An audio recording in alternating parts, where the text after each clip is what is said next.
तो स्वागत है आपका पाठशाला में। आज हम कंप्लीट करेंगे पैरेलल एक्सिस थ्योरम और इसका प्रूफ डेरिवेशन के साथ। ये हमारा class 11 chapter 7 system of particle and rotational motion से है। तो चलो शुरू करते हैं। इसके लिए हमें क्या ले लेना है? इसके लिए पहले हमें एक लैमिना लेना है। तो भाई हमने एक लैमिना ले लिया। अब देखो, अभी मैं क्या करना चाहता हूँ, तो मैंने लास्ट टाइम जो परपेंडिकुलर एक्सिस करवाया था तो मैंने उसको यहाँ पे घुमाया था। डन। अब मैं चाहता हूँ कि मैं उसको यहाँ पे नहीं घुमा के मैं उसको यहाँ रख के घुमाना चाहता हूँ। समझ रहे हो? इस पर्टिकुलर पॉइंट पे रख के घुमाना चाहता हूँ। इस पर्टिकुलर पॉइंट पे रख के इसको मैं रोटेट करवाना चाहता हूँ। तो अगर तुम देखो, ये जो पॉइंट है क्या ये सेंटर ऑफ एक्सिस के साथ पैरेलल है?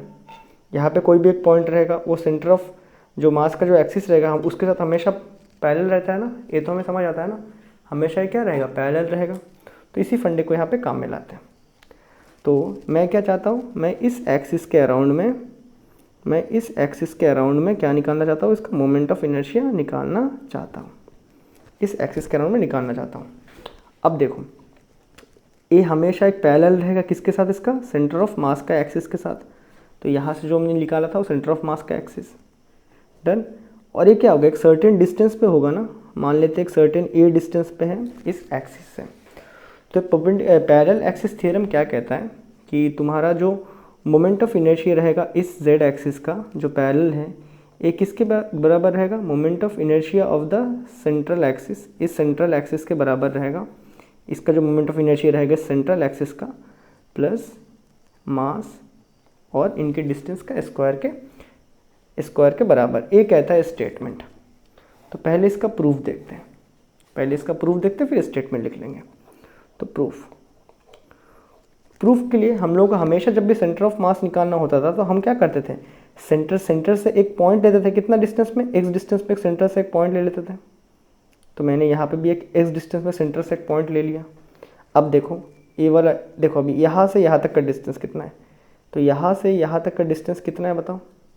एक्स प्लस है। हमने अपने डेरिवेशन में कोई चेंज नहीं किया है। हम पहले भी अगर कहीं पे भी अगर हम लोग मोमेंट ऑफ इनर्शिया निकालना चाहते थे तो हम लोग सेंटर मतलब सेंटर ऑफ मास की जो एक्सिस है उसमें से एक डिस्टेंस लेते थे एक्स डिस्टेंस में। तो मैंने यहाँ पे भी एक मास m को लिया। कितना डिस्टेंस में? सेंटर से एक्स डिस्टेंस पे लिया। इसका मास कितना है? m है। तो let a point mass m is at a distance. कितना डिस्टेंस?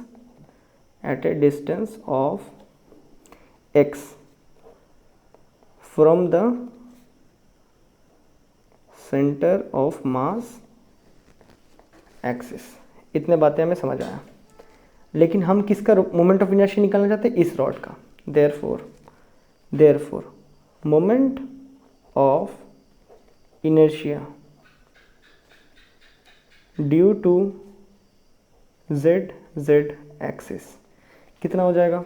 तो मैं निकाल दूंगा आई जेड, लिखता हूँ इसको। ठीक है, I Z is equal to इस पॉइंट का मास m और a प्लस एक्स का होल स्क्वायर। अब देखो यहाँ पे थोड़ी ना ऐसे एक पार्टिकल्स होंगे, वेरिएबल्स ऑफ पार्टिकल्स बहुत सारे पार्टिकल्स होंगे। तो एक एक का निकाल के सबको जोड़ लो, टोटल मोमेंट ऑफ इनर्शिया मिल जाएगा। तो लिखते हैं therefore total moment of inertia अगर मुझे निकालना है, total moment of inertia by z। तो उसके लिए मैं क्या कर लूँगा? टोटल मुझे निकालना है तो मैं इसको सम कर लूँगा। इन सारे को एक एक को निकाल के सम करते रहूँगा बैठ के। तो ऐसा कुछ रहेगा। अब देखो इतना अगर हमें समझ आता है तो finally I Z is equal to summation m a plus Z का होल स्क्वायर का formula a square plus B square plus 2ab। Done. ये हमें समझ आता है। तो I Z is equal to summation के साथ समीशन m a स्क्वायर एक टर्म आया प्लस समीशन m z कहाँ से आ गया भाई? x था, sorry x m x square plus summation m 2a x। अब इसमें से क्या क्या चेंज नहीं हो रहा है? तो I Z is equal to ये जो डिस्टेंस है ना, ये जो परपेंडिकुलर डिस्टेंस इनके बीच का जो डिस्टेंस है, क्या वो चेंज होगा? नहीं होगा। तो ए स्क्वायर चेंज नहीं हो रहा है, तो बाहर बच रहा है खाली मास का समीशन। अब देखो summation of M X square, ये क्या चीज़ है? ये जो टर्म है ना, ये क्या चीज़ है? अभी क्या हमने पढ़ा है, इस सेंट्रल एक्सिस अगर है तो mx² क्या है, इसी का मोमेंट ऑफ इनर्शिया बोल रहा है, that is your moment of inertia of centre of मास या फिर सेंट्रल एक्सिस का। डन। प्लस यहाँ पे क्या क्या चेंज नहीं हो रहा है, क्या 2 चेंज होगा, नहीं होगा। क्या a चेंज होगा, नहीं होगा। तो चेंज क्या हो रहा है, m और x। अब देखो यहाँ पे एक इम्पॉर्टेंट पॉइंट निकल के आता है, here very important point, focus. यहाँ पे जो हमारा mx है ना, तो मास इनटू डिस्टेंस दिख रहा है ना, मास इनटू डिस्टेंस। मैंने इसको क्या बताया था, ये क्या होता है, मोमेंट ऑफ मास। एकदम स्टार्टिंग वीडियोस में मोमेंट ऑफ मास होता है ना। अब मैंने वहाँ पे मैंने जब सेंटर ऑफ मास का 2 प्रॉपर्टी पढ़ाया था, तो उसमें से एक प्रॉपर्टी मैंने पढ़ाया था मोमेंट ऑफ मास कोई भी पार्टिकल का, अगर आप ओरिजिन कहाँ मान लोगे, सेंटर ऑफ मास को अगर आप ओरिजिन मानोगे तो क्या आता है, मोमेंट ऑफ मास का सारा moment of mass m1 m2 summation of moment of mass कितना, 0 आता था। दूसरा प्रॉपर्टी क्या पढ़ाया था, जब भी कोई सिस्टम ऑफ पार्टिकल मोशन में होता है तो उसका मोमेंट ऑफ मास का जो पोजीशन है वो चेंज नहीं होता है, वो बॉम्ब ब्लास्ट का केस।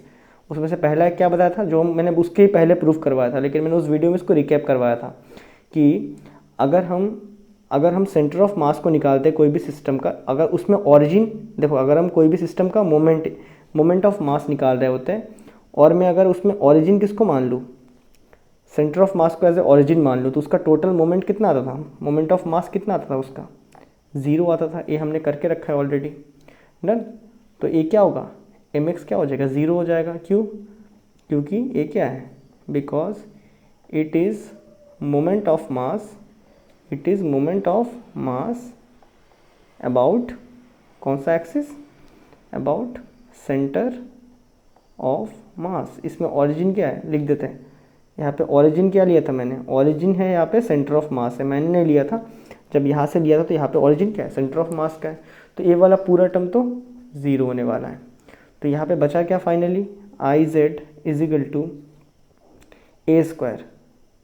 अब समीशन ऑफ m, इस तरह तुम अगर इसके सारे पार्टिकल्स के मास को जोड़ लोगे तो क्या तुम्हें इस टोटल बॉडी का मास नहीं मिल जाएगा, टोटल बॉडी का मास मिल जाएगा m और plus ICM।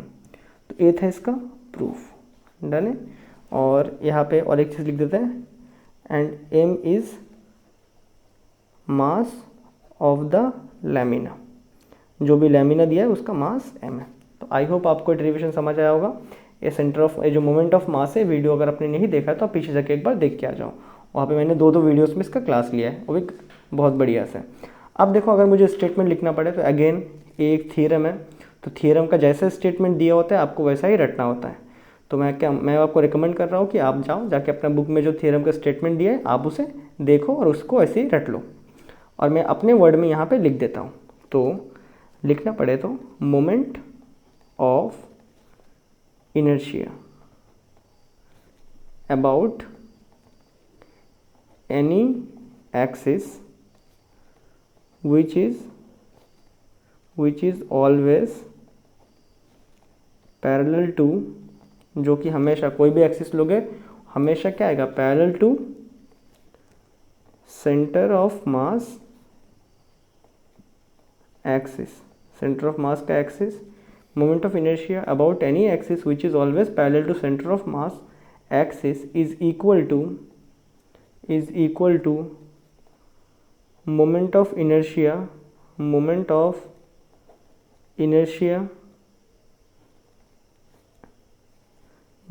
Of that body, वो जो बॉडी रहेगा उसका मोमेंट ऑफ इनर्शिया रहेगा,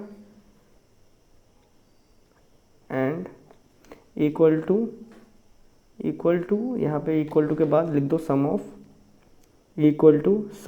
of moment of inertia of that body and product of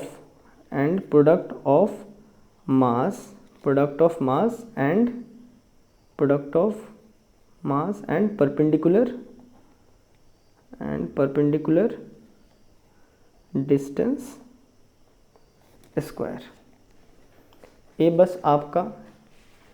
बस इस चीज़ को समझने के लिए मैंने लिखा है। एक थ्योरम है तो थ्योरम जैसा दिया होता है आपको वैसा ही याद करना होता है। तो आई होप आपको एक जो पैरेलल एक्सिस थ्योरम है इसका डेरिवेशन, इसका जो मेन फंडा है, कहना क्या चाहता है, वो सारी चीज़ें आपको क्लियर हो गया है। और मैं मिलता हूँ आपसे अगले वीडियो में, तब तक के लिए गुड बाय।